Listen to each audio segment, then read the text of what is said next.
Hi everyone, I'm Jerry. Just in time for Father's Day, I was sent this 3-row bristle-free grill brush. Now, bristle-free is actually a really big deal because you don't want to be eating those bristles, and a lot of those bristle brushes will actually get down into the grill, get stuck on the grill, and can end up in your food.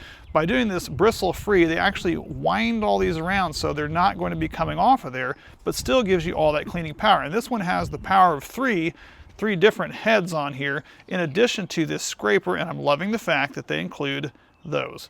And what those are is the ability to get down here along these edges and actually even clean out underneath by using that little notch to scrape those out. And then these pieces here then can of course get all around all the nasty and get all that stuff, really helping polish up that grill, making it look nice, ready for the summer. This is 18-inch long grill brush, and it does come apart if you're going to be traveling in an RV or anything, camping. Easily can compact down to about half that size. Very sturdy though, and can easily put this together with a nice included D-ring that allows for you to hang that up so you're ready to go anytime you're ready to grill.